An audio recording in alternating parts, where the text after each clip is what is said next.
কলম্বিয়ার president Gustavo Petro ও তার সরকারের বিরুদ্ধে ক্রমাগত হুমকি দিয়ে যাচ্ছে মার্কিন যুক্তরাষ্ট্র।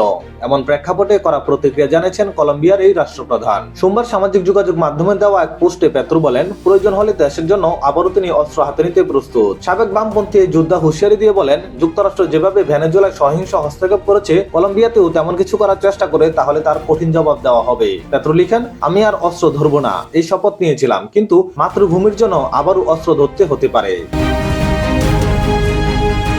মার্কিন প্রেসিডেন্ট ডোনাল্ড ট্রাম্পের করা সমালোচক পেত্রো। মাদক পাচার দমনের অজুহাতে ট্রাম্প সম্প্রতি কলম্বিয়ার বিরুদ্ধে সম্ভাব্য সামরিক অভিযানের হুমকি দেন। দুই নেতার মধ্যে আগে থেকেই উত্তেজনা থাকলেও সাম্প্রতিক সময়ে ট্রাম্পের ভাষা আরও আক্রমণাত্মক হয়ে উঠেছে। ভেনেজুয়েলার প্রেসিডেন্ট নিকোলাস মাদুরোকে অপহরণের ঘটনার পর ট্রাম্প বলেন, পেত্রোর উচিত নিজের পিঠ বাঁচিয়ে চলা। রোববার সাংবাদিকদের সঙ্গে কথা বলতে গিয়ে ট্রাম্প আরো বলেন, কলম্বিয়াও সংকটাগ্রস্ত। দেশটি চালাচ্ছেন এক অসুস্থ মানুষ, যিনি কোকেন তৈরি করে যুক্তরাষ্ট্রে বিক্রি করতে পছন্দ করেন। তবে আন্তর্জাতিক আইন বিশেষজ্ঞরা বলছেন, ভেনেজুয়েলায় মার্কিন অভিযানের পদক্ষেপটি আন্তর্জাতিক আইনের সুস্পষ্ট লঙ্ঘন। এদিকে ট্রাম্পের মন্তব্যের তীব্র নিন্দা জানিয়েছেন কলম্বিয়ার পররাষ্ট্র মন্ত্রণালয়। তারা একে সার্বভৌমত্বের প্রতি হুমকি হিসেবে উল্লেখ করেছেন।